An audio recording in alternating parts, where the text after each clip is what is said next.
করেন। আল্লাহ আয়াত নাজিল করে দিলেন, মা কানা লিন নাবিয়্যি ওয়াল্লাযীনা আমানু আইয়াস্তাগফিরু লিল মুশরিকিন ওয়ালাউ কানু উলি কুরবা।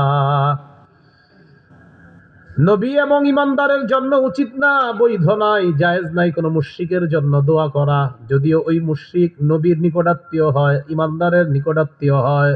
আল্লাহ আয়াত নাজিল করে দিলেন, নবীর জন্য বৈধ নাই, জায়েজ নাই কোনো মুশরিকের জন্য দোয়া করা, আর যদিও মুশরিক নবীর নিকটাত্মীয় হয়। আবু তালেব আপনার নিকটাত্মীয়, কিন্তু আপনি তার জন্য ক্ষমা প্রার্থনা করা আমি আল্লাহ অবৈধ ঘোষণা করে দিলাম। পারবেন না, তার জন্য ক্ষমা চাইবেন না আপনি, নাজায়েজ। আল্লাহ আয়াত নাজিল করার আগ পর্যন্ত ক্ষমা চাইছে চাচার জন্য, আল্লাহ বলে দিলেন না মুশরিক, তার জন্য দোয়া করবেন কেন, জায়েজ নেই, নাজায়েজ করে দিলেন।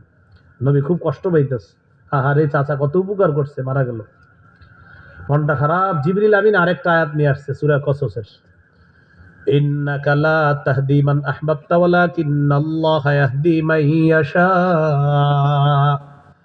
নবী আপনি যাকে ভালোবাসেন তাকে হেদায়েত দিতে পারবেন না, আল্লাহ যাকে চান তাকে আল্লাহ হেদায়েত দিয়ে দেন। আয়াত নাজিল করে দিলেন, আপনার চাচারে অনেক ভালোবাসেন, কিন্তু হেদায়েত আপনি দেওয়ার না, হেদায়েত তো আমি আল্লাহ দিব। চাচারা কয় ভাগ? 3 ভাগ। 1 নাম্বার ঈমানও আনছে, সহযোগিতা করছে, আব্বাস হামজা রাদিয়াল্লাহু আনহুমা 2 ঈমান আনে নাই, কিন্তু সহযোগিতা করছে। কোন চাচা? আবু তালেব। 3 নাম্বার ঈমানও আনে নাই, সহযোগিতা করে নাই, উল্টা আমৃত্যু শত্রুতা করছে, চাচা আবু লাহাব। কে? আমাদের আলোচনা আবু লাহাবকে নিয়ে, বুঝে আসছিনি সবার? আচ্ছা, এবার বলেন, নবীজির নবুয়ত প্রকাশের আগে বলেন আবু লাহাবের মৌলিক 3টি অবস্থা, নবুয়ত প্রকাশের পরে আবু লাহাবের মৌলিক 4 অবস্থা, মোট 7টি অবস্থা আমরা এখন জানব। তাহলে আমাদের নবীজির নবুয়ত প্রকাশের আগে আবু লাহাবের কয় অবস্থা? আমাদের নবীজির নবুয়ত প্রকাশের পরে আবু লাহাবের মৌলিক কয় অবস্থা? 3 আর 4 কত হয়? মন দিয়ে শুনবেন তো। আমাদের নবীজির নবুয়ত প্রকাশের আগে মৌলিক 3 অবস্থা। অবস্থা নাম্বার 1, নবীজি যখন জন্মগ্রহণ করছে, সুসংবাদটা আবু লাহাবকে গিয়ে জানাইছে তার দাসী সুয়াইবা। সহিহ বুখারীর বর্ণনা 5372 নম্বর হাদিসে আছে।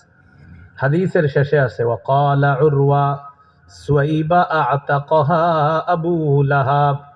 সুয়াইবা ওই নারী, যেই নারীকে আবু লাহাব নবীর জন্মের খুশিতে সুয়াইবাকে সাথে সাথে আজাদ করে দিস। তাহলে নবীজির জন্মে আবু লাহাব খুব খুশি। আবু লাহাব কি খুব খুশি? আমার ভাতিজা হয়েছে, এটা খুব খুশি আবু লাহাব।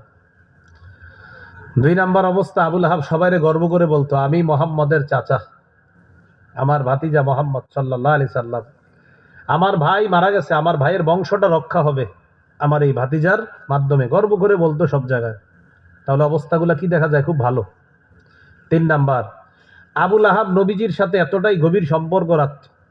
আবু লাহাবের 2 ছেলে ছিল, উতবা উতাইবা।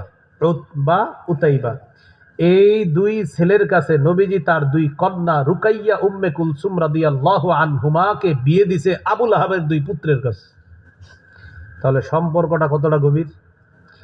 এতদিন ছিল চাচা, আজকে থেকে হয়ে গেল বেয়াই। নবীর 2 মেয়েকে বিয়ে দিছে কার কাছে? আবু লাহাবের 2 ছেলে উতবা উতাইবার কাছে। তাহলে আগে ছিল কি? চাচা, এখন হয়ে গেল চাচাও আবার বেয়াই। তাহলে সম্পর্ক খুব গভীর। তাহলে এতটুকু আলোচনায় কি শিখলাম ভাইয়ারা? আমাদের নবীজির নবুয়ত প্রকাশের আগে আবু লাহাবের যে 3টা অবস্থা জানলাম, 3 অবস্থা থেকে বোঝা যায় নবীর সাথে সম্পর্কটা খারাপ ছিল না অনেক ভালো ছিল। আল্লাহ নবীজির নবুয়ত প্রকাশ ঘটাইলেন, ঘটানোর পর এবার আবু লাহাবের অবস্থা দেখেন। আবু লাহাব কয়, লাত উজ্জাত মানাত ছাড়তে হবে, এগুলা কোনো কথা? মোহাম্মদ আমার চিরশত্রু, মোহাম্মদ এইগুলার বিরোধিতা করছে, সে কোনোভাবেই আমার কাছে আসতে পারবে না, আর সে আমার সাথে কোনো ধরনের সম্পর্ক রাখতে পারে না। নবীজিকে সবচেয়ে চিরশত্রু হিসাবে আবু লাহাব মনে করতে লাগলো। প্রথম অ্যাকশনটা নিল যে আমার শত্রুর মেয়েরা আমার পুত্রবধূ হয়ে আমার ঘরে থাকতে পারবে না। 2 ছেলেকে বাধ্য করলো নবীর 2 কন্যাকে তালাক দেওয়ার জন্য। নবুয়ত প্রকাশের পরের ঘটনা। আবু লাহাবের 2 ছেলে, নবীজির 2 মেয়ে, ওই 2 মেয়েকে তালাক দিয়ে দিচ্ছে। আপনারা জানেন একটা বাবা কোনো মেয়ের তালাক হলে কতটা কষ্ট পায়, নবীজি খুব কষ্ট পাইছিলেন এই বিষয়টায়, যে চাচা আমার সাথে শত্রুতায় নিয়ে আমার মেয়েদের উপরে রাগটা ছাড়লো। এটা এই হলো 1 নাম্বার অবস্থা, নবুয়ত প্রকাশের পরের ঘটনা। 2 নাম্বার, আমাদের নবীজির 3 জন ছেলে সন্তান, এর মধ্যে দ্বিতীয় ছেলে সন্তানের নাম হলো আব্দুল্লাহ। কি নাম? আর বাকি 2 জনের নাম হলো কাসেম, ইব্রাহিম। একজনের নাম কাসেম আর একজনের নাম ইব্রাহিম।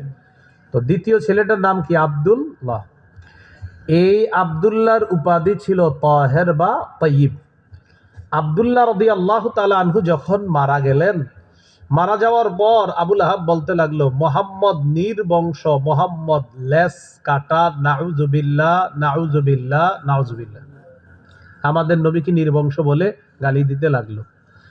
আল্লাহ তাআলা আয়াত নাজিল করে দিলেন, ইন্না শানি আকা হুয়াল আবতার।